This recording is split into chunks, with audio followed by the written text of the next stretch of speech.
My phone says it's 4:30. That says 4:29.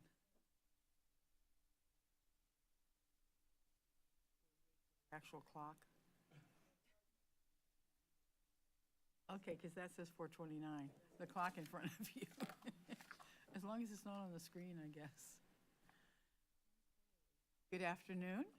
Welcome to the City of Urbana Arts and Culture Commission meeting on Tuesday, January 14th, 2025, starting at 4:30 p.m. The first item on the agenda today is a call to order and roll call. Lori Fuller, Present. Alicia Rodriguez, Present. Sarah Buckman, Present. Barbara Headland, Abby Harris, Present. Hannah Andreessen, Present. Xander Hazel. Here.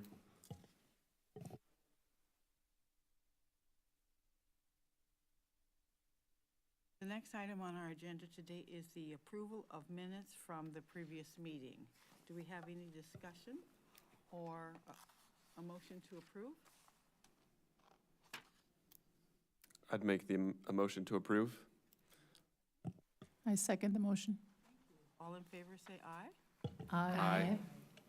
Motion has passed. Thank you. Do we have any additions to the agenda today? No additions. Do we have any public input? No public input. Now, for our first presentation today, we have a grant presentation presented by CU Rock. Welcome.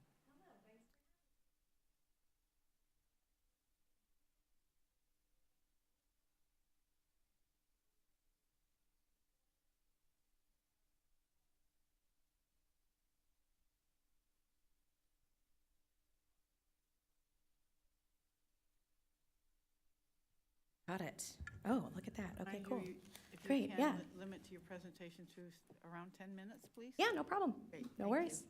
But yeah, my name is Carrie Chandler. I'm one of the board of directors, or on the board of directors for Girls Rock Champaign, Urbana. Explain to you a little bit about our organization if you're not familiar. We are a nonprofit that was founded here locally in 2016. We are part of an international alliance that has chapters through multiple areas of the world, which is awesome. So Champaign is a very small chapter, but we are very mighty. And we cater to the youth, so femme-identifying, gender non-conforming, transgender youth. And what we do is we use music as a means to empower and inspire creativity and positive self-image.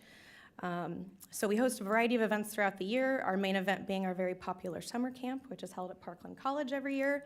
We also do open houses, we do little workshops, and we recently started an after-school program. So very exciting. Our summer camp, this year was our 5th summer camp. We have grown from 11 children to 25, and we have a wait list that fills up quite quickly. So we are usually sold out for our camp with a very large wait list. This was our 5th camp this year, as I mentioned. 25 total campers this year, and we have a staff with both volunteers and paid staff of about 18 plus people. What we do during the summer camp is we place the campers in a band. They usually don't have any prior musical knowledge. We'll teach them how to play their instrument. We place them in a band, help them write a song of their own. They come up with a band name. They do the whole thing. They have a bunch of fun with it. But again, this is simply our means to empower them and to provide our mission. So music is just the medium. Throughout the camp, they complete many art projects that are usually geared towards giving things out at the showcase. So band merch, different expressions of creativity. We've had them do things like paint rocks, create tapestries, stuff like that before, but most of the time they're creating band merch to give out at the showcase. So the camp concludes with our popular showcase, which I'll talk about that in just a second. But this is what the camp leads up to. So the kids get very excited to perform this kind of concert in front of their friends, family, and community. And that is what we use the funding for the Urbana Arts Grant for this year. So the camp showcase is always the Saturday following the camp. As I mentioned, the campers perform what they've been working on all week. for their friends and family and community. It's obviously open to the public. It is free to the public. It's all ages, very family friendly. We have a food truck. We've done vendors before.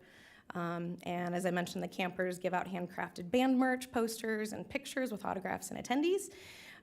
This is the second year we've held it at the Rose Bowl Tavern, which has been a really great venue for us because of the size.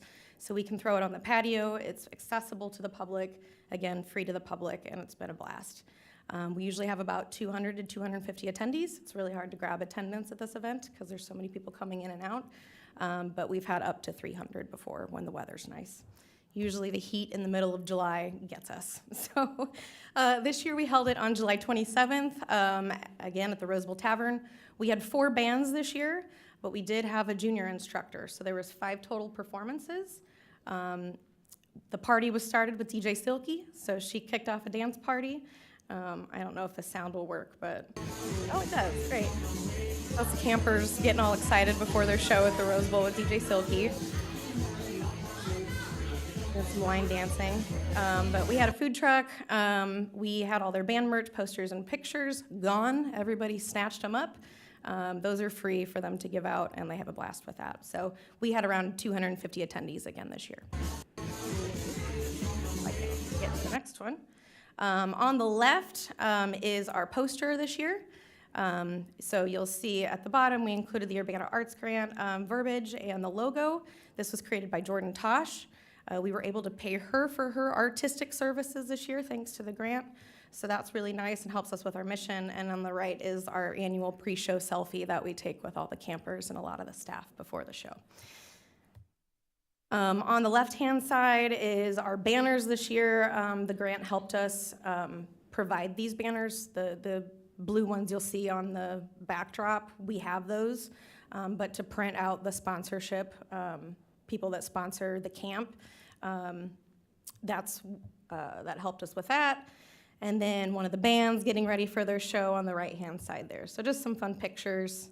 These were all taken by Veronica Mullen. We were also able to pay Veronica for her artistic services, thanks to the grant. There's some of the band merch. You'll see their posters on the left-hand side there that they make from hand. And then this year they got to create t-shirts with real screen print ink.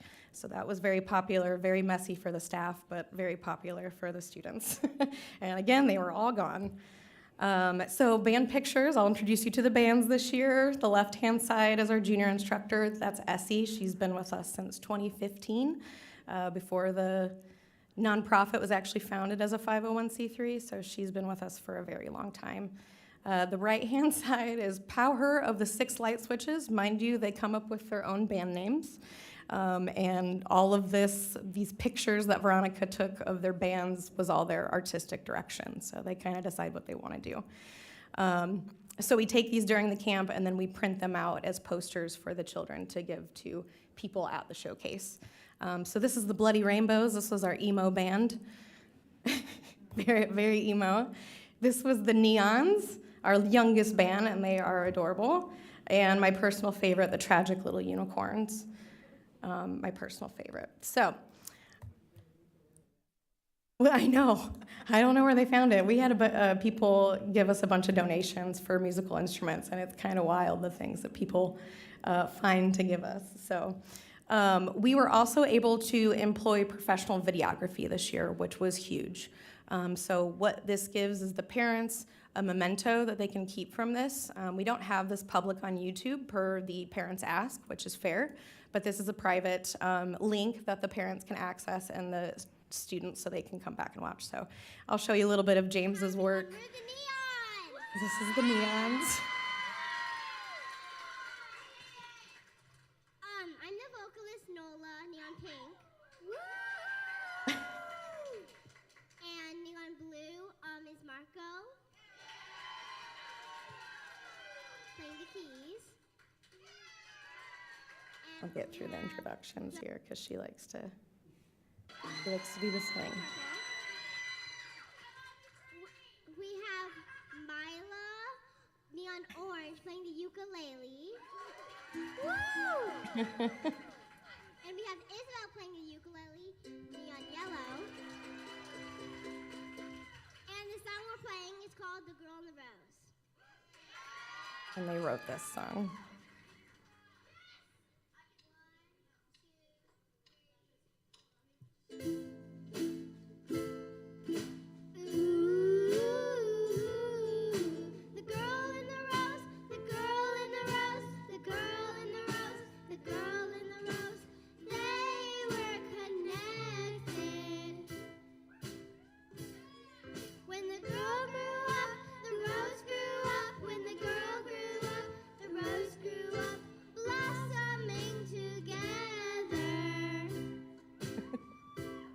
I'm happy to show you more of this video later, but for time's sake, I won't show you the full thing.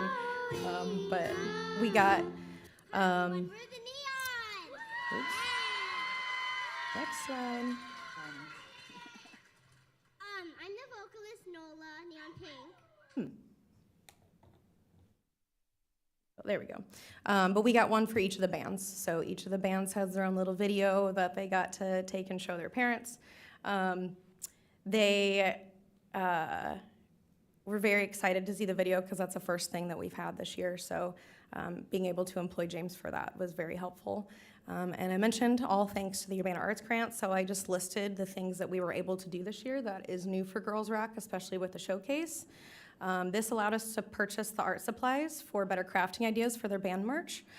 So we were able to purchase the screen printing stuff, more t-shirts for them to print because we usually go through those quite quick. They created zines, posters, buttons, and as I mentioned, the pictures that they took. We were able to provide fair compensation for the DJ this year for her time. We were able to provide compensation for the first time ever to our instructors for their mandatory time on Saturday. Historically, we have not had the funding to pay them to be there for their time, and that's a huge part of our mission that we're supporting artists monetarily as well. So we were able to provide compensation for the first time this year. We were able to pay the artist that created the showcase poster, as I mentioned. We were able to pay both the sound engineer and production assistant for the first time ever as well. That has been a volunteer and is also a tall ask when we're changing over that many bands. We were able to double our promotion budget for Facebook ads, posters, and handouts. We were able to employ professional videography for Wave Upon Wave. So I just have a video quickly of them making their band merch during the camp. This was with their t-shirts and their screen printing.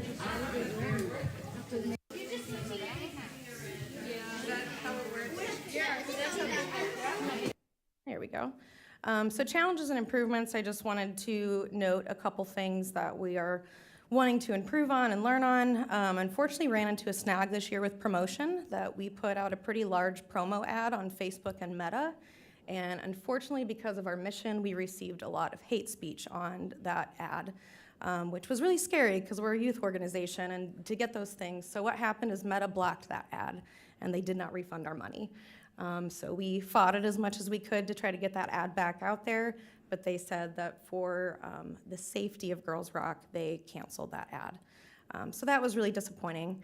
But again, we still had a great turnout. But I think with more promotion, we could have gotten more community involvement. Our goal is always to get the community involved in what we do and there to support. So outside of parents, friends, family, that sort of thing, we would love to have more community attendance at these things. The other thing I wanted to mention is heat and rain plan. Luckily, knock on wood, we haven't run into this issue yet. We love the Rose Bowl Tavern as a venue because of the accessibility and the inclusivity. However, if we do, because we are growing and this event keeps growing, the inside of the Rose Bowl Tavern is much smaller than the outside when the patio's there. So if we do have to put it inside for some reason, the Rose Bowl is pretty much going to be bursting at the seams. So we might have to find a new venue at some point in time, but we're trying to stick with that as long as we possibly can. Oops.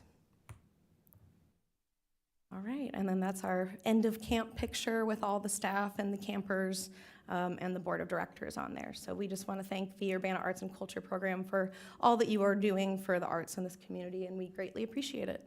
I'm happy to open it up to any questions if anybody has anything for me. Great, thank you. Thank you for your time. I appreciate it. A lot of work to pull all that together.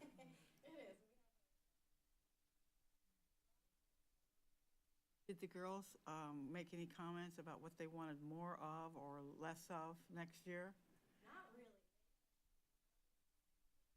Good. Then you're doing your job well. What's that? Then you're doing your job well. Thank you. Yeah, they have a blast during camp. By the time Saturday comes, they are super tired. Incredibly excited to show their family and friends all the stuff they've been working on.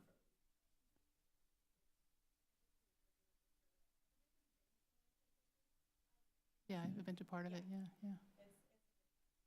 I'm sweaty, but very fun at the end of the day, so. I've run youth camps, and music youth camps in other places, but so I know what you go through, but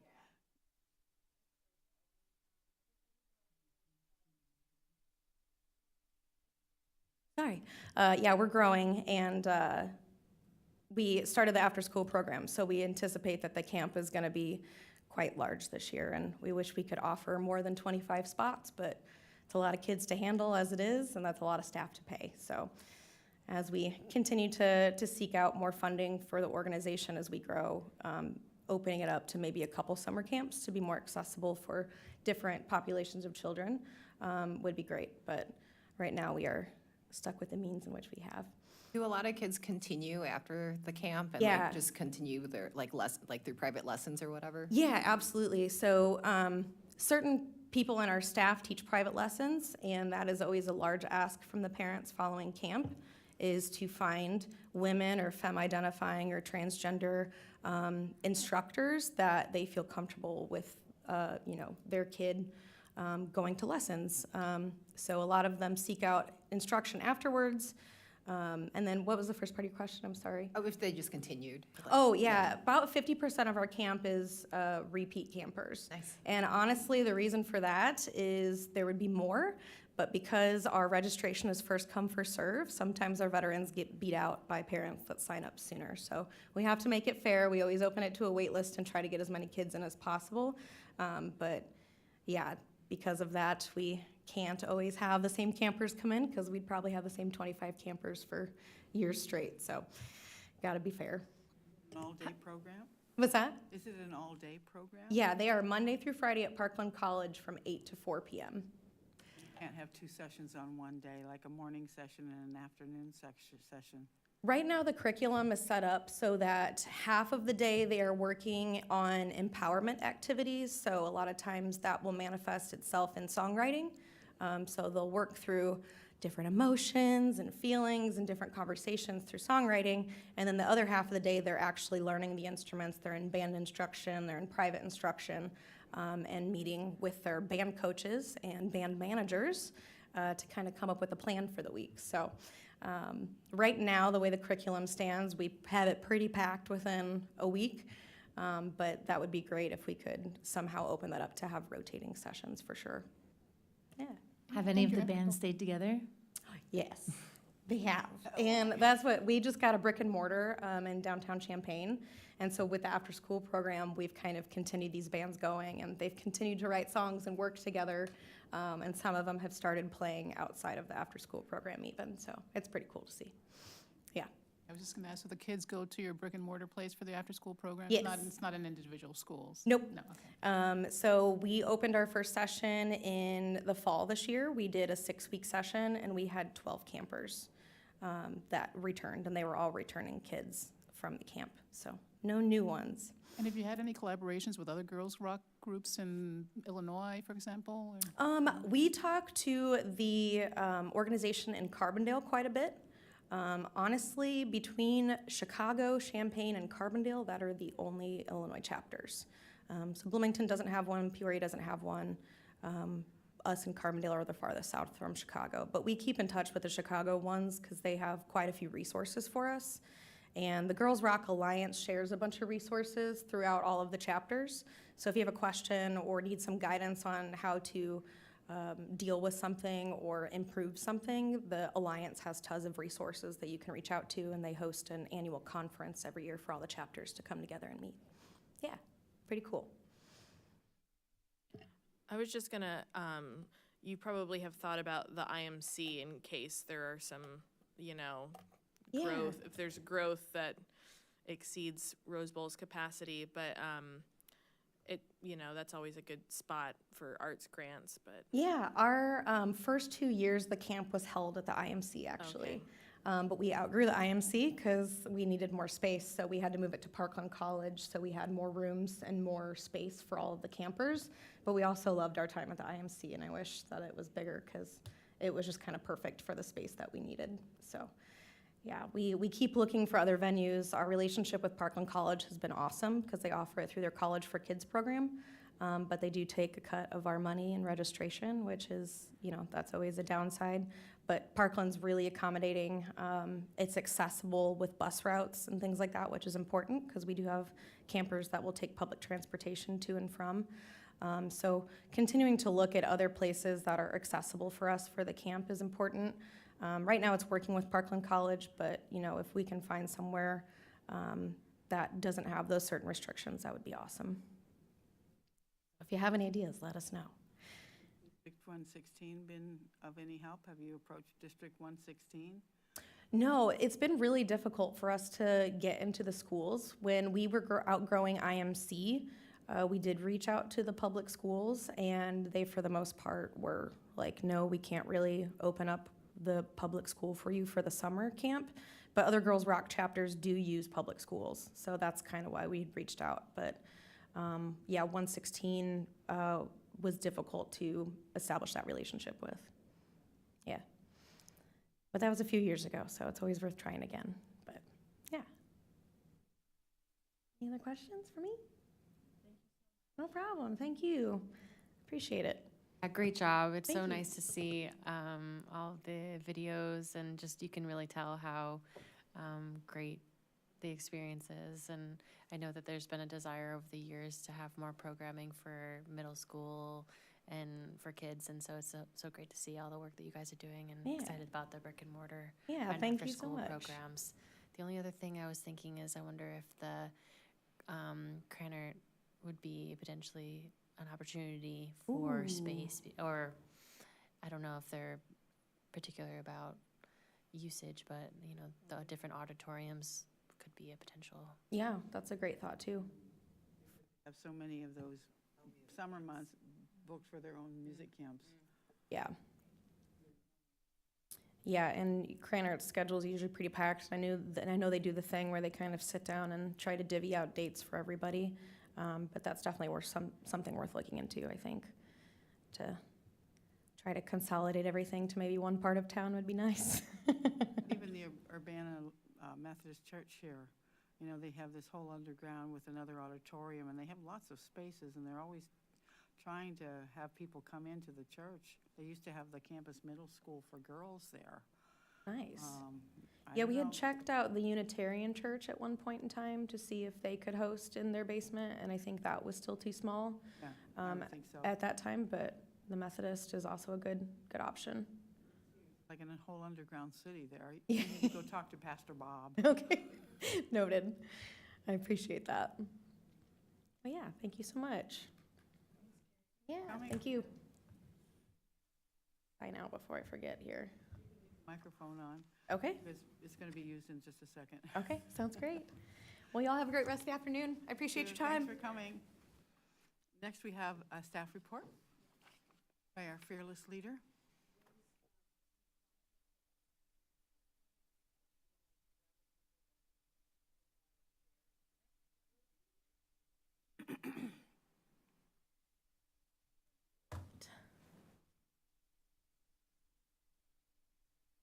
All right. Hello, everyone. Happy New Year. Happy New Year. So, as promised, the Urbana Night Market video is right here, and I wanted to start with that. Let's see if I can get the sound going on here.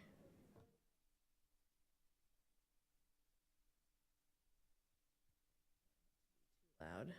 A good turnout, because it was so cold. Have a good turnout?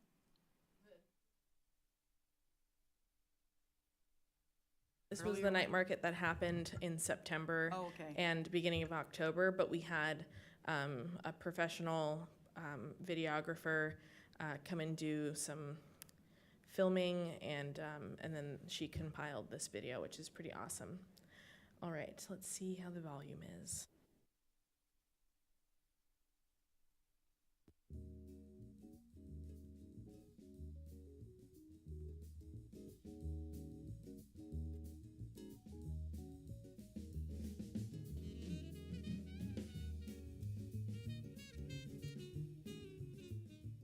I heard about the night market. I heard it's a really nice time, and today the weather is good, so I figured it's the perfect time to be out here.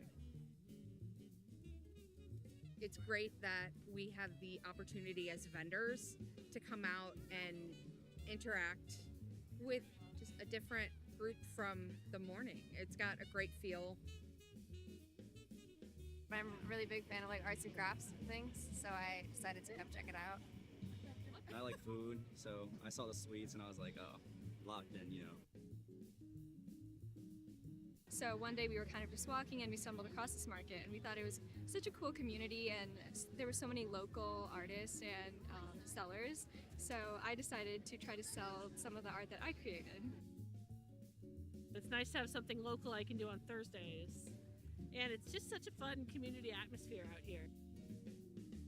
It isn't so much of a market for me as it is more of a music festival. Oh, I love painting to the music and being kind of like inspired by the music. Like not just the environment, but like also like the ambiance.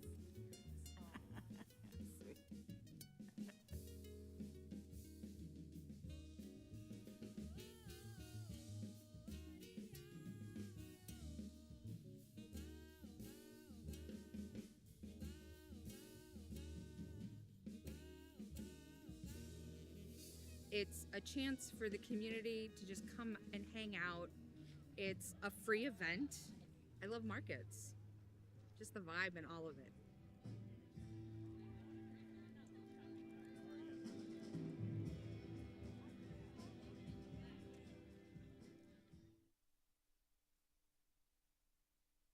Yeah, I thought she did a really good job. That was Veronica Mullen, who Carrie was just talking about, does really amazing photography and film.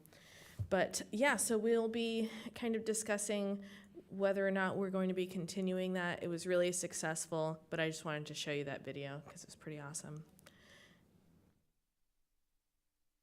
If you did continue to do it, you could use that as some of the advertisements for next year, you know?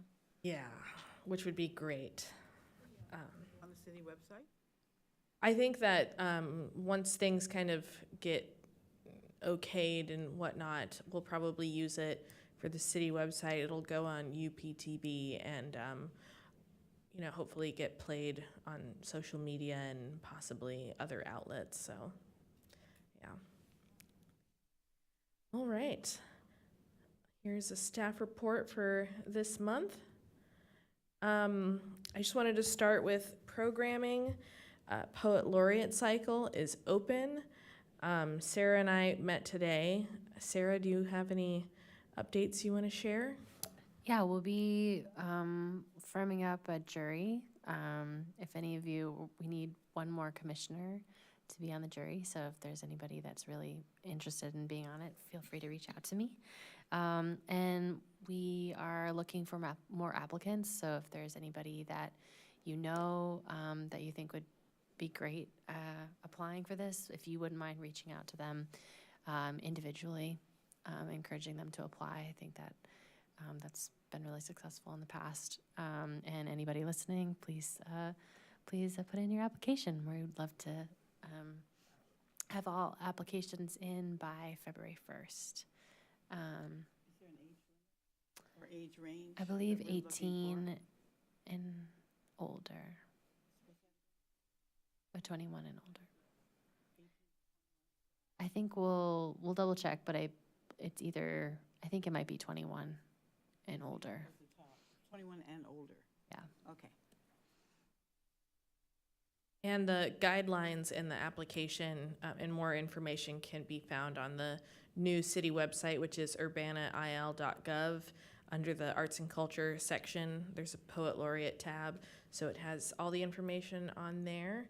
And I think that Sarah and I are also going to try to get Ruby, who is our current Poet Laureate, to sort of come in possibly during our March meeting to sort of do like a wrap up so she can talk to us about her time as the Poet Laureate for 2024.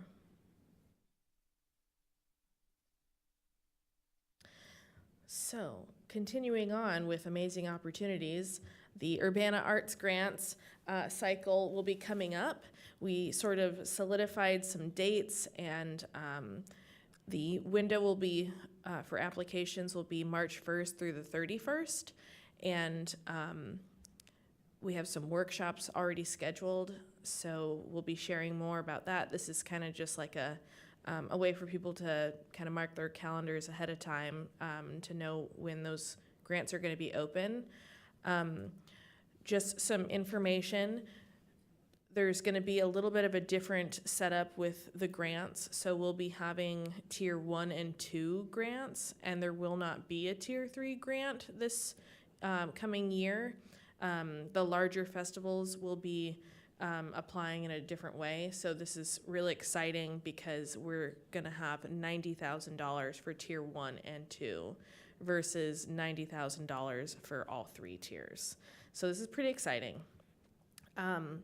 So I have some flyers at the front. So if you all would like to take a couple and put them places in your office, if there's other people who traffic that area, or if you see a community bulletin board somewhere in a coffee shop, just tack it up. That would be awesome. And yeah, so looking forward to that. I will also be looking for jurors, and with the commission, it's super complicated to have more than 2 jurors. So if there is anyone who would like to do it, I know that we have new commissioners who maybe haven't done it last year. If you're interested in being a juror, it basically involves going through all the applications and scoring them. So it is a time commitment for sure, but I think it's pretty interesting to see all the different proposals that come in, and being able to just see what ideas people are coming up with. It's all online. And it's all online. All right, so there is a new exhibit that is being featured for the Artists of the Corridor, which is here at City Hall and then also at the Urbana Free Library. And it is the Urbana Free Library's Artist in Residence program, which was a grant that they received from us for this past cycle. And it's called What's Your Story? They have 3 artists who are being featured: Curtis Chung, Nika Lux, and Huan Yen. So you can see their work here at City Hall and then also at the library. And I think that they're going to be having an opening reception in late February at the library. So that'll be something I can share more information on. And here we are. This is, the next thing is the utility box mural selection. So you all were able to select and kind of rank the 10 different art pieces. And so what I have here are the top 4 choices that you all selected. So the first choice, and when I say first through 4th, it's not like this was the highest scoring one. This is just like the top 4 selected. So Red Eye Tree Frog and Tree Frog by Beth Darling. The Source Wall, Loretta's Porch by Huey Metropolis. Droop and Radiation by Zoya Cruzawu. A Problem of Induction by Lark Moreno. And so those are the 4 art pieces. And then for the locations, it's not like completely solidified as to which location we're gonna be selecting for which. This is gonna require more conversations with like property owners that are nearby. So I think that the selection of what art goes where is probably gonna be something that we'll have to figure out along the way. But here are some of the options that we're looking at. Outside of Cafe Paradiso on Lincoln and Nevada is one of our top choices. Lincoln and Florida outside of, or near the Vet Med sign on the edge of campus. Main and Broadway, which is across from the parking garage in downtown Urbana, which is outside of Heel to Toe. And then Windsor and Race, and this is kind of like across Clark Lindsay and kind of getting closer to Meadowbrook. So those are the 4 locations that we think that we're working with, and pretty excited to see those go up. And that will be something that is installed in the summer as soon as there's warm weather, and we'll be really happy to see those go up. So that's 4 new ones, and we haven't had utility boxes installed, I think, since 2021. So, yeah, pretty exciting. And the last thing I have for the staff report is just that the Lunar New Year festival is happening in February, at the very beginning of February. And there's a lot of partners who are going to be contributing to this, Urbana Arts and Culture being one of them. Last year, there was a really large celebration that the Park District sort of did at the Phillips Rec Center, where they kind of brought everyone to the rec center to do a really exciting, like, one-day event. And I think this year it was too small of a space from what I've gathered, so they're sort of spreading out the festivities. So Arts and Culture will be helping out with Craft Happy Hour at the library on February 5th. And then on the 8th of February will be Postmark, which 40 North runs with us. And it'll be from 12 to 4 at Gallery Art Bar. And then there's going to be another performance from Kuroshio at Gallery Art Bar that's in partnership with Urbana Arts and Culture as well. So it'll be a really fun, festive time. And I think that the Fusion Fest that's happening on the 2nd is at Cranert Center, and I believe there are tickets, but I believe most other events are going to be free and open to the public. The February 2nd program they have at Cranert Mhm. involves the youth orchestra and a solo pianist who's playing the Yellow River Concerto, which coincidentally was a piece I heard premiered in Philadelphia when I was a student Oh, wow. just a few years ago. Who's doing that? Zhao Feng, Okay. concert pianist in the community. His son's a very talented cellist, and he has another son who's a pianist and a violinist. Awesome. Cool. Does anyone else have any events or any opportunities they want to share? It's kind of a slower season since it's the middle Well, of winter. I have something to share, but it'll be for March, so I'll wait. Okay. I know the library's starting to sponsor some new programs this semester, various programs in downstairs and upstairs in the main library. Great. Well, that's pretty much it for now. And we can move on to discussion topics. And I just wanted to start off with our first discussion topic. It's the Urbana Arts Grants presentation requirement that we've had. In the past, it's been the final reporting has kind of changed in the past 5 years. It went from reports being just all of your receipts and a written document or an oral presentation to now we have a Neighborly platform, and that sort of portal can be used to apply and do final reporting. So grantees will apply, receive the grant, and then do the reporting on Neighborly, and they're uploading all of their documents, all their photos, any video, all of their receipts, demographic information on their events, and it's been an additional requirement to come here and kind of give the same exact information, but in a presentation in person for the commission. And as I sent that email to you all with some of these points, but it's been really hard on some people. Our meetings start earlier than a lot of people get off of work. People will move away from Urbana, or they work, they have work that takes them away, and essentially them being able to present in person has become a barrier to people being able to sort of wrap up their projects and get their second half of the payment or their full payment in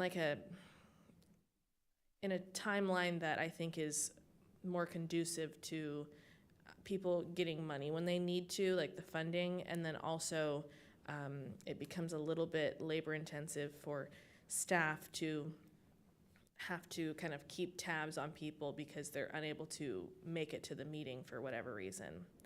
So I am sort of giving a recommendation that we no longer require the in-person presentations, although they are really wonderful when it works out perfectly fine. I think that it's something that we should remove as a requirement. Another idea that was given to me was maybe there's two meetings that are exclusively quick pace presentations that only last like 2 minutes or something like that. But again, it's a burden for the grantees at times to come in here. What about another idea would be, since they put a lot of this information already in Neighborly, is it possible for all of the grantees to maybe do no more than like a 8-page, PowerPoint that can be shared with you, and it can be shared with us whenever we want to see it, or something like to that effect? Because the PowerPoints are really quite nice. If it doesn't take, but it doesn't have to be really elaborate, 5 to 8 page, whatever it might be, so that information can be condensed into one document, but without the need to present it to us here in the commission. I do think that sharing the presentation information is very important, especially if those who are interested in applying again for an additional grant. And I feel like, I like your idea of somehow sharing the PowerPoint if they're not able to attend in person. Okay. I think so too. I mean, I enjoy them personally, but we do have a responsibility because we're using public tax dollars for this, and we will have a responsibility to our community to show how this money was being used. And this is one of the ways that we are able to justify it. So if there's some way we can do both, I think it's important. And they have to understand from the beginning then that this is part of what they agree to if they accept the funds. Yeah, it could be that, maybe we have an option, like it's optional to show up in person, but we could provide a template PowerPoint that still gets added into the public record in terms of like when we're meeting, if they're not here to present it, they fill out a template that can still get presented and everyone can see it. I agree with what Barbara said, is that I think there's some accountability that's needed. And I know also that we had issues last year going through the grants that some applicants weren't taking serious. It didn't feel like some were taking serious the reporting, and that maybe they weren't collecting data on demographics and they just really weren't reporting out the information that we were looking for. And again, I think sort of having someone in the public speaking to it would be helpful. Well, we've allowed candidates over the years who received grants, if they had moved away or they couldn't come that day, we've always accommodated them with a Zoom call or a phone call, and they were able to send the video in advance and then talk to the committee over the phone. Yeah, the Zoom is not technically permissible for some reason at this time. And then the phone calls, I personally feel like it's a little bit of a burden I know it's a burden for the grantees who are doing it over the phone, but then also to have staff be the one presenting the slides while we can kind of barely hear what the person's saying. But I think another suggestion that someone mentioned to me was Tier 1, which does not require any match funds, and Tier 2 having different ranges of funding, maybe having different requirements that are more or less stringent, I guess. And in Tier 3 from past years, definitely doing presentations and whatnot. But I'm wondering if there were PowerPoints that were required, because they're supposed to upload documents on their final report. Would you as the commission review those documents on your own time to witness, or are you thinking that it being recorded like the UPTV having a recording of a presentation is what is important.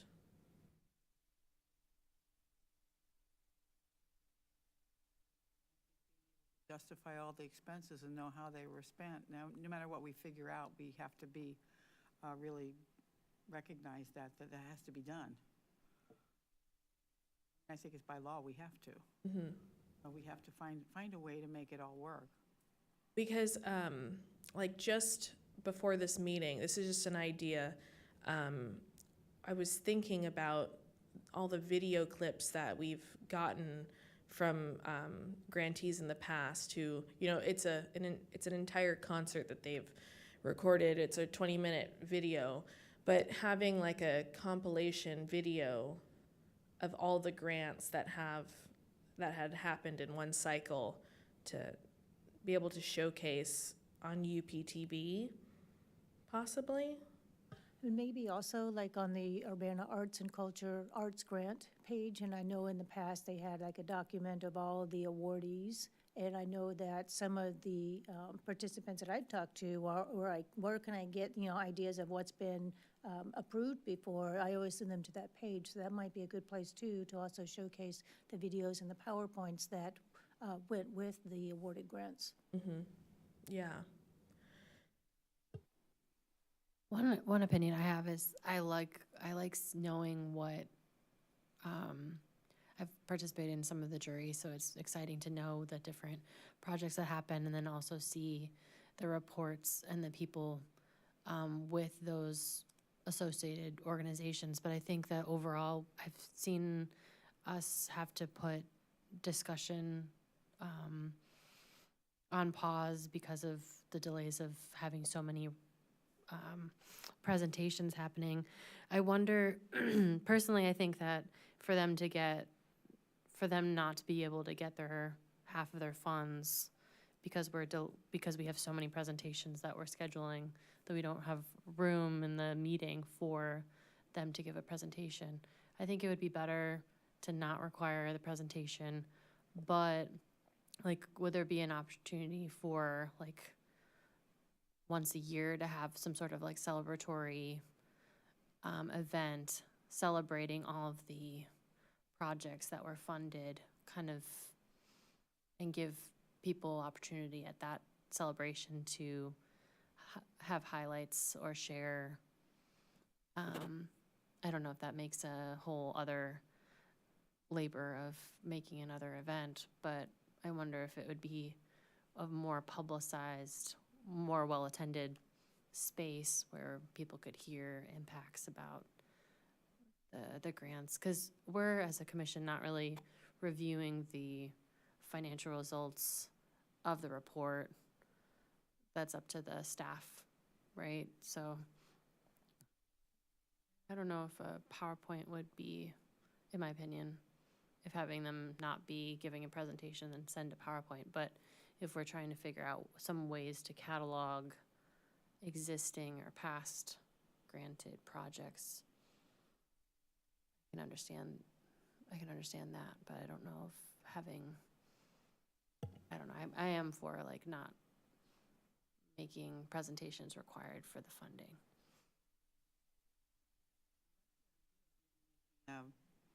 Special occasions like the ACE Awards, and then they have a special evening where everyone gathers, all the awardees are gathered, and then they have a way of helping publicize the event too, and maybe reach out to more attendee or applicants. We do a sneak peek event, which happens before, Right. and it's very celebratory, Yeah. but, I mean, It's on a smaller scale, though. It has been in the past. yeah, I mean, it's been in the summer because it's close to when it starts, so people are busy, people are out of town, like, tons of grantees were out of town this year, but it was still a good turnout.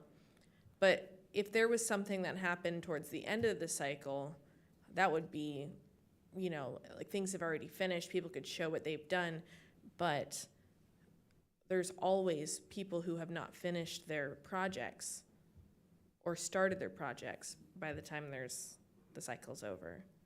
So that's kind of, I think that the overlap of multiple cycles happening at once, like one starting while the other one's still going on, it's Probably challenging for you, isn't it? it's challenging, but there have been multiple occasions where I have to bump people, you know, a month or 2 months later in a commission meeting because the roster, like the agenda's already full, or our date doesn't really work for them. Of course, we could do special meetings to have like an additional meeting that's outside of our regular monthly. And that could be like a showcase or like okay, everyone from that cycle presents for 5 minutes, and you're only allowed like 3 slides or something like that. But I think that we need to kind of look at what the benefits are when there might be some serious burdens or barriers, because I think that it's, I said this to someone else in a meeting, but if you're someone who doesn't have like that one last receipt you're supposed to give for your taxes, then oops, you missed doing your taxes on accident because you have been trying to get that one final thing to kind of add to your reporting. And I think that that definitely is kind of been these presentations. And all the different technological levels of or comfortability that people have with being tech savvy or not has also been an issue that I've had to help grantees with, which can be a lot of time because, yeah, it can be tough.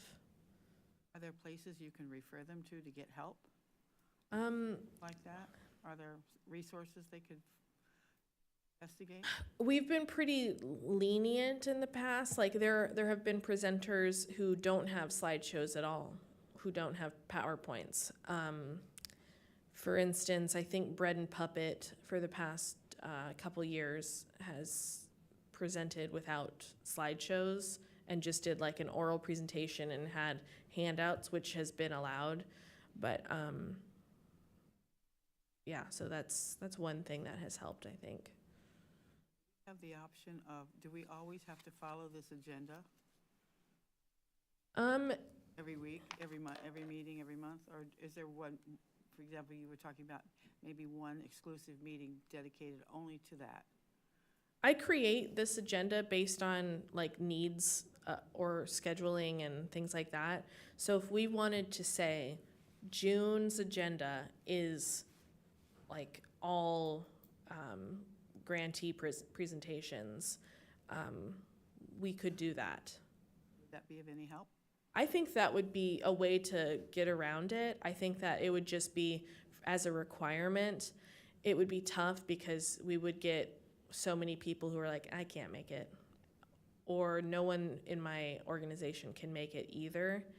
What it also does is it puts all of the payments that have to be done all at once, which is a lot of administrative work too. So it's, yeah, I don't know what the easiest answer is, but I think that I would say that easing up on requirements would probably be the most beneficial thing to the program and the meetings that we have.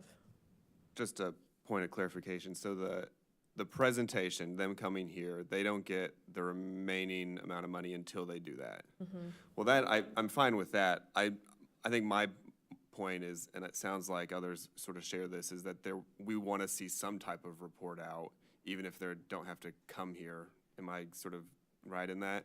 So I'm fine. I mean, if you're looking at what they're doing, if there is something that you're saying, okay, I approve and sign off on that, I think that's fine. I don't think they need to come here in order to get the rest of the money that was granted to them. But I do think that the commission should probably see some type of report. Otherwise, we're just not going to know what is happening. Like, if we're not going to every single event, for example, then we're not going to know. And how are we supposed to assess the economic and community impact that these things have? So I don't know if there's like a one-pager that can be included in the packet that comes from their neighborly report or some type of summary that way, or that they're providing with, you know, upwards of 4 photos or a video or something like that, and it can just be slipped into the commission agenda that we could discuss. I don't know if that's an option, but I agree that I don't think a PowerPoint presentation and them showing up in person should be a requirement if they're filling out the rest of the paperwork. So what if, unless someone wanted to say anything, I just had an idea. I just had one other idea, is if you do want to do presentations, have 2 different days, you know? Mhm. Because if people, like you said before, some people would have difficulty going on that one day. So if the option is, if they do want to do the presentation to the commission, there are 2 possible dates in the year that could be done. Yeah, I think that if the requirement to get the funding maybe is tied to their actual report that's being done, so as soon as they're done with the actual work, they get their funding. That sounds, I mean, to me, that makes sense. And then having sort of this more community showcasing sort of couple of dates that is closer to the end of the cycle. I think that sounds good, but I agree that they should submit something, like even if it's a PowerPoint slide deck that they would present to us if they could make it. So they submit, every single person who has an application, they submit their final report, and their final report consists of like all the demographic information, all of the narrative, there's questions that are being answered about narrative, like what happened, how did it go, all of that, all of their receipts, and then document section, which is like any supporting documents. It could be flyers or advertisements, videos of performances, photos. Some people do add PowerPoints, and those kind of sit in like their final report. So most people have that. In a short enough form that we could review it quickly to say, oh, these are the ones that cleared, that finished this month. As of right now, they're just putting everything that they've documented so that they can have as much information to show as they can. And then what's been brought to us is like this whittled down version that's kind of clean cut. But perhaps that requirement on the report is what's different. But as of like right now, the jurors and myself are the ones who can see it on Neighborly. So unless everyone wanted to get on Neighborly and see those, it would either be commissioners going on Neighborly to look at those reports, or I just download their slides, for instance, and then you guys would just periodically be able to view them. Of course, it wouldn't make much sense for me to download those and then me click through the slides in a meeting like this. So Access to the site would be okay, but I think we need to have at least a bare minimum of things that they need to be responsible for. We can figure out what that is and how to format it. And so I guess my question to you all is, people are getting the grant and they're doing it. The community that goes to their events are seeing it. The advertisements that are out and people who see those are seeing it. And staff is seeing everything that they're doing. So I think that what's missing is anyone that's here who doesn't go to the event, doesn't see the pictures on their Facebook page, and doesn't see what's on their Neighborly account. Do you think that the commission, like not being able to see all 27 grants, projects wrapped up is the issue? Like, do you think that you all need to see it, or do you think that it's the public that needs to see it?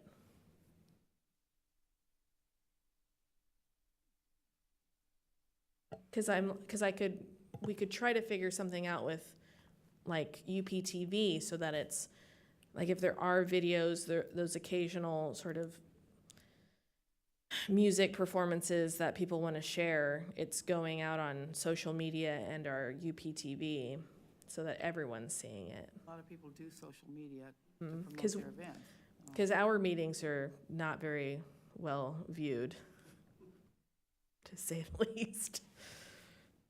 Does the city council, do we have any, check upstairs, so to speak, with any requirements that we need to follow that we're not aware of? I mean, what I've been advised from my supervisors is to just make a decision, like as a staff. So I'm getting kind of guidance from you all. I have ideas on the matter just based on all the stuff that I have to do and just working with grantees on a daily basis.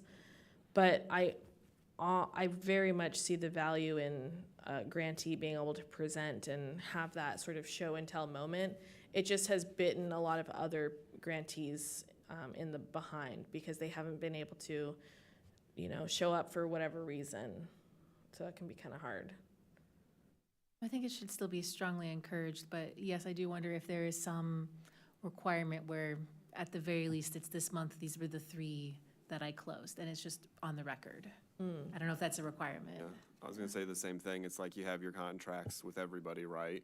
And then say, the month of March, here are all the ones that were closed. This is the amount that the staff, like the amount of money that was dispersed. This was how much was initially asked for, but actually went out. Here are the events and maybe a handful of photos. And just do that on a monthly basis, and it just be a permanent agenda item in your staff report. That's a great idea. As events happen every month, it could be like a reflection in the staff report. I think that'd be great. And then come into the fiscal year, because you have grantees that don't finish, right? So they don't get the second half, maybe not even the entire amount, like the first half either. So I think that would be valuable information for us to know. And then, maybe in the July meeting, we can say, this is all the amount that went out for those grants in the last fiscal year. These were the ones that didn't finish, this is what was actually dispersed. Something like that. I think that'd be Advise great. them to be responsible too if they're accepting this grant. Well, sorry, what was I that? think we need to incentivize them to, if they're accepting the grant, they make the application and they accept it, that this is just part of their responsibility as part of the package. They have to do a minimum of whatever we decide is necessary. Yeah. I really like the sort of being able to share with you all grantees that are completing events as they're happening. A lot of events will happen like throughout the whole year, or like it's a workshop series or something.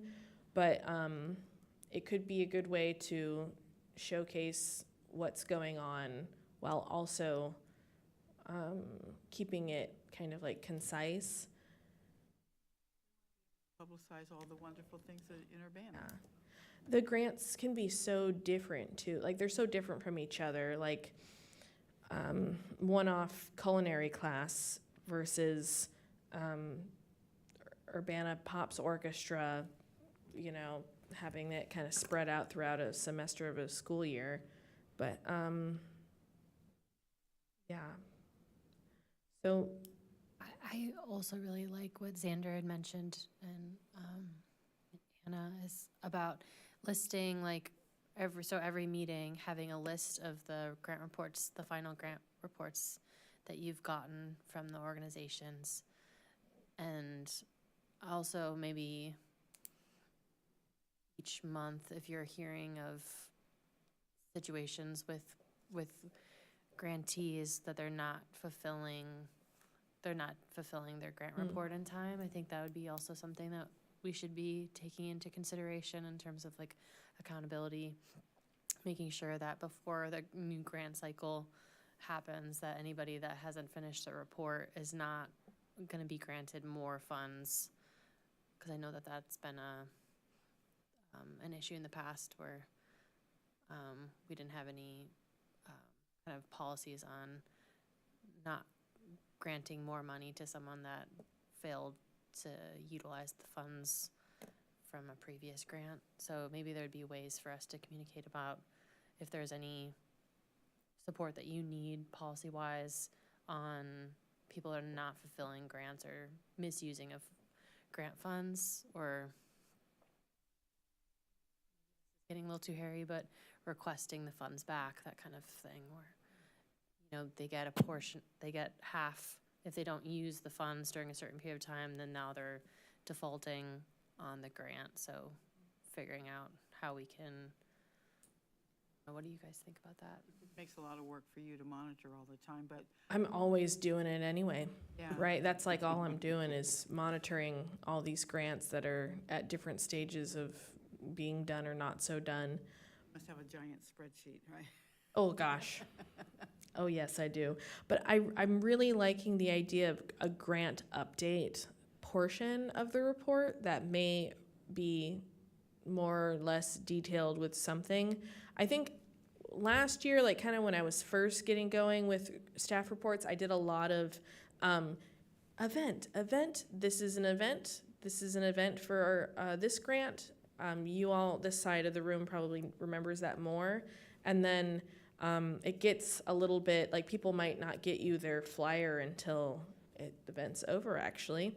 So, and I have been trying to send out events to the jury from this past year and the commission for like upcoming events. So I can continue doing that because I think that's a great way for you guys to know what's happening and then possibly go to those events. And then kind of pair that with this sort of like update.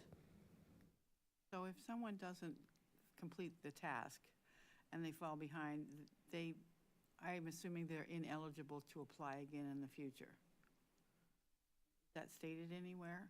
It is now on the guidelines because it has just been a big issue in the past. So it's now on the guidelines, on the website, on Neighborly, on the application. And of course, I have an entire list of that. So the jury will know going in this coming year too about that. For the current grants for 2024, are we seeing a lot of grantees not fulfilling their grant? So since we're about halfway through the grant cycle, we've had one application that was awarded, and then they told me within the week following that they could not do it due to some personal stuff going on in the organization. So I was able to very quickly actually get that money back into the arts and culture pot because it was within the fiscal year. There was another grant that emailed me regretting to inform that they didn't think that they could complete the grant. And then I did respond saying, yes, you can. Encouraging them because the situation at hand was something that I saw could be fixed. So, and sometimes people just don't know that they can get more help on certain things. Like they just needed some extra hands, kind of. So they needed that encouragement that like, hey, there's actually, ask for help and reach out to other organizations to get help too. So that's where we stand now. And then of course there are just grants that their date for their event is, just further down the cycle. So it hasn't happened yet. They're also aware that if they don't complete it by a certain deadline, then they are ineligible to keep the money? Everyone signed the agreement, the contract that does state that.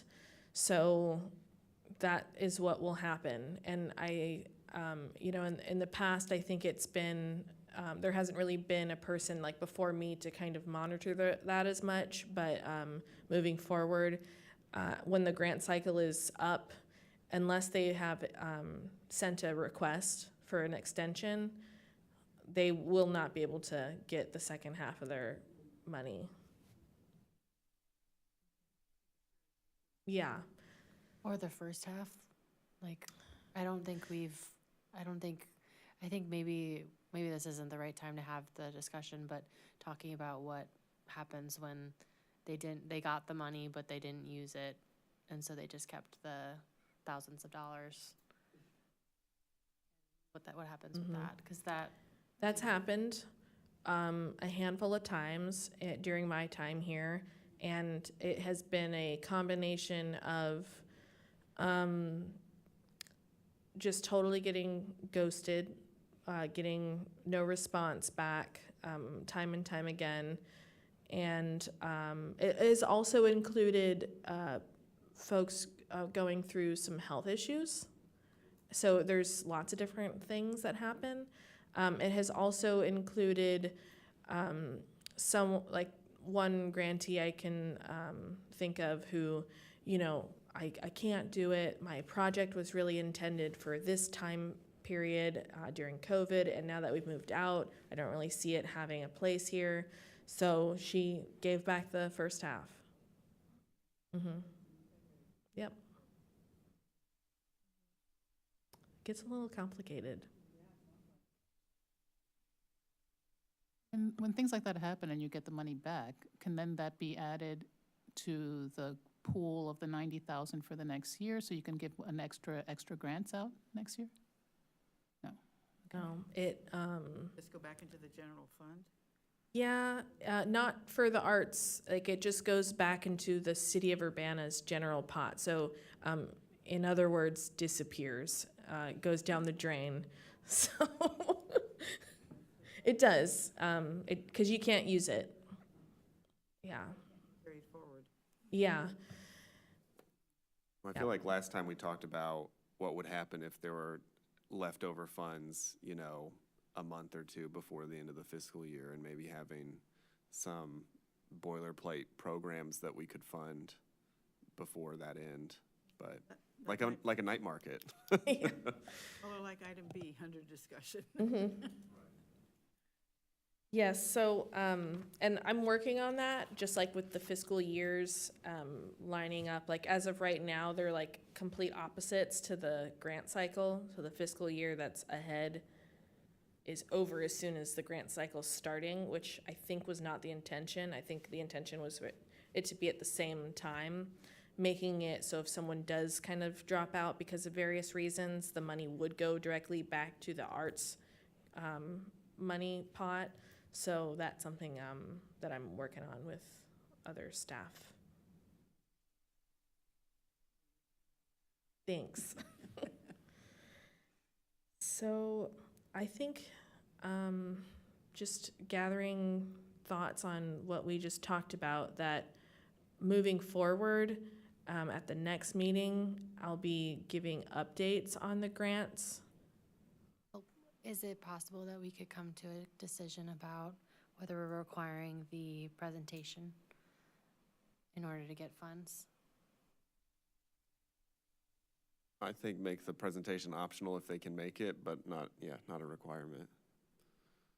And As long as we have enough material on hand that's sufficient, that we feel is satisfactory, right? yeah. Because I don't think we've found an alternative to the people who can't make it until their work ends at 5:30. So Yeah. without an alternative, I don't think we can require it.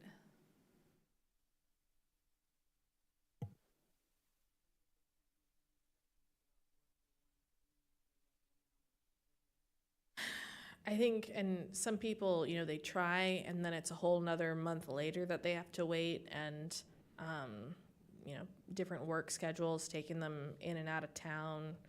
So there's so many reasons why. But I like the idea of optional presentations, and we could maybe think about that more. But also, if there's ever any questions about grantee, like, projects that have finished up that you're interested in finding more information on. Like, for instance, the one that we just had with Carrie, those videos, like those neon girls or the neons, I'm ready to listen to a whole album of that. You know, and if that's in their report, I can share that with you all, so. Yeah, and I'd say if next month you wanted to play around with a report on, I guess, this month's grants that were completed, or maybe or that are ongoing. I think, however you want to present that, I think that's up to you, but They're going on at the same time. Why not? yeah. Maybe you could have closed grants and ongoing programs and just a reflection of the past month.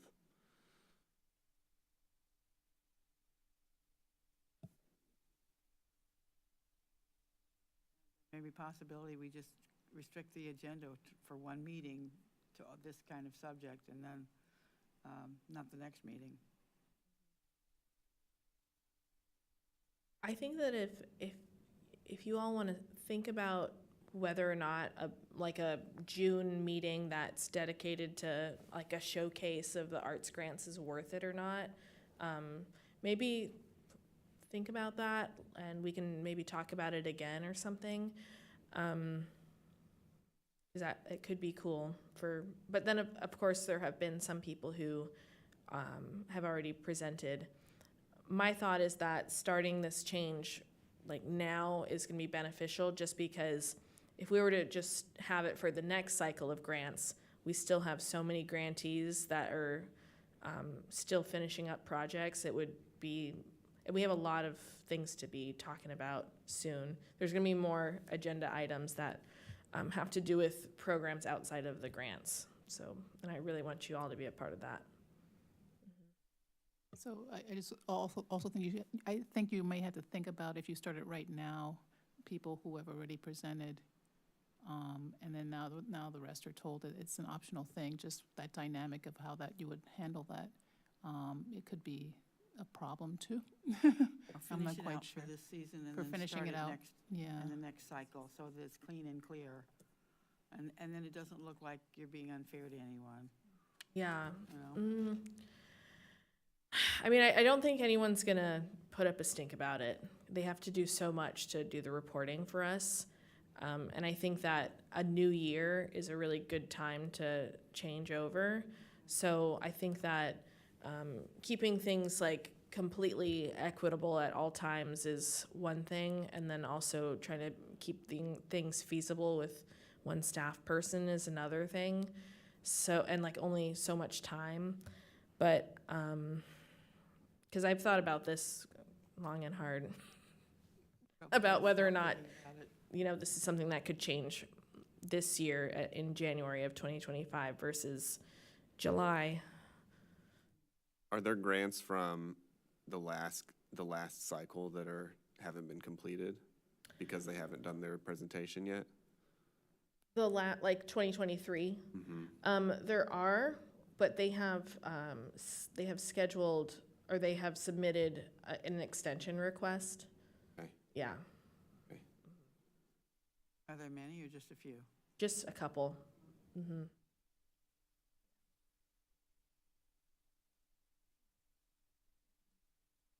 Well, we're getting to 5:45. I know Lori's got to head out at some point. And if you all are ready to move on to the next discussion, it's, Sarah, do you want to lead this one? Sure. I was curious. One of the things that prompted me to consider like a high school scholarship or something, some sort of scholarship for kids, was based on the fact that we sometimes have excess money left over that hasn't been spent, that won't roll over. And so maybe there's possibilities for us to consider like a yearly art scholarship for artists that have been recognized in our area, or just a way to kind of foster art at a younger age. And so I'm not certain, I was just going to bring this up to see what you guys thought about it. It could be kind of similar to the like ACES Awards concept, where it's like you're recognizing, you take nominations, and then select maybe a middle schooler, or a high schooler, or even a couple, depending on funding, and they'd be recognized as like that youth artist, and would get anywhere between like $500 to some $1,000 in scholarship. It could be towards furthering their arts education or furthering supplies to continue their art. There could be a lot of different ways that we go about it. It could even be, I don't know, funding wise, but sourcing it from independent art stores like the Art Coop or things like that. But I wondered, I think after talking the last couple of meetings, there's like thousands of dollars that are not getting recycled. And so if we're able to kind of have programs on not at the back burner, but have programs like kind of like you were saying, Xander, of like that we could kind of roll out, that would be relatively quick turnaround time to be able to use the funds.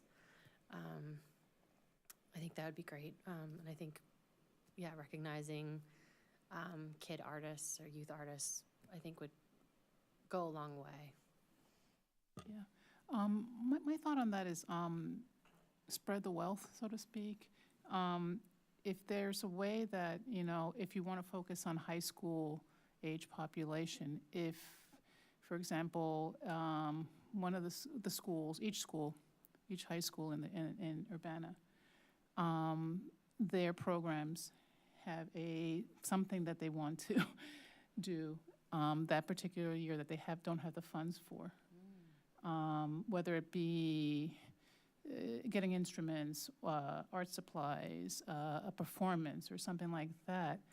A few $100s for the arts programs in each particular high school could go a long way to help all of the students, all of the youth that are in the arts programs, rather than just having one student get the art scholarship. And I don't know exactly how that could be done. I kind of have an idea of how that could be done, but there are ways that the staff and the students within these schools can work on these kinds of ideas of the needs and interests that they have, such that then the Urbana, our commission, or the Urbana Culture and Urbana Arts and Culture Program can really support these schools in ways that often, the arts programs are so underfunded that everybody needs help. So, and I'm wondering if that can be done, kind of guesstimating that there are going to be so much money left over that this is going to be used for that purpose every year. And then each particular school program can then, do like a wish list of things that they need help support for, and then that could be easily submitted to you in your office early on. I just want to speak to just some things that are happening now. Like, for instance, 2 of the grant award winners for this past year are from US 116 schools, or USD 116 schools. The high school did a grant for their theater, the drama program, so that they had free tickets for their entire season, which was very awesome. And then Dr. Williams Elementary, one teacher applied to do, basically get more supplies to do like more fiber and textile art in their classroom.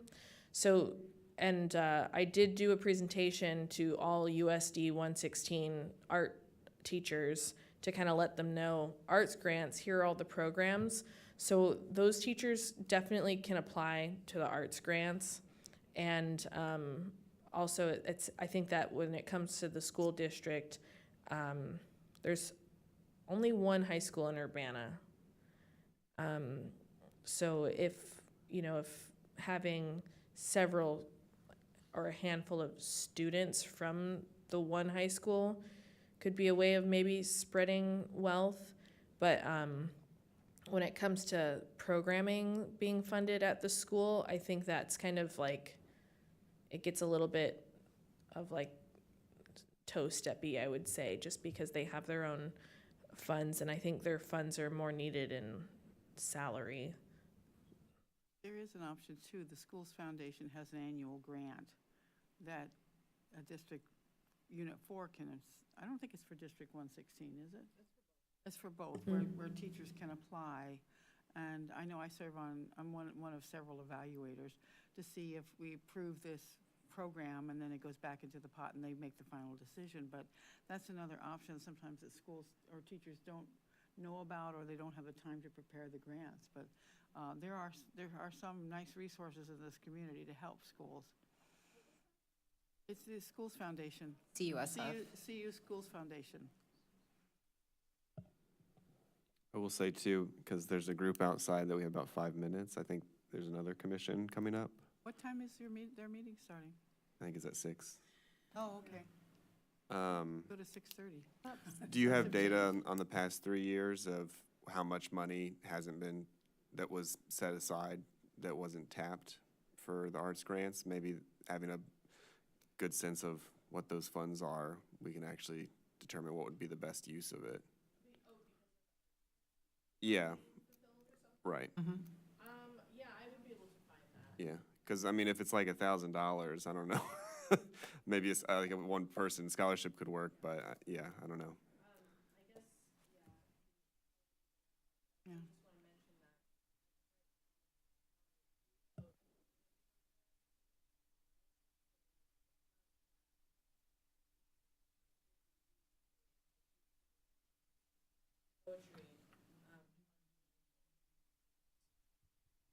Said that all without my microphone. So that would be $1,000 for the Youth Poet Laureate program that is not being used. That could be used for another youth initiative. So what I would like to, maybe suggest is like, what about an artist in residency program where instead of having the schools apply, it's the artists that are applying? And so then there would be some kind of like a real quick application process, but that would be open to working with community groups as well as maybe also school districts. Do we want to continue this discussion at the next meeting? All in favor? Because I thought maybe we were only discussing the Eric Show Award, but it sounds like we're thinking wider range.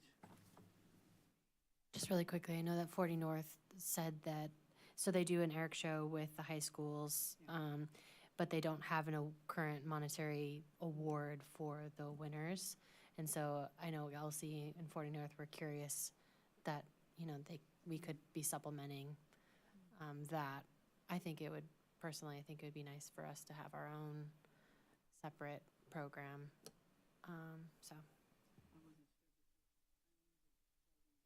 The late Dale Stephenson had set this up in honor of their son, but I didn't know how much they provided.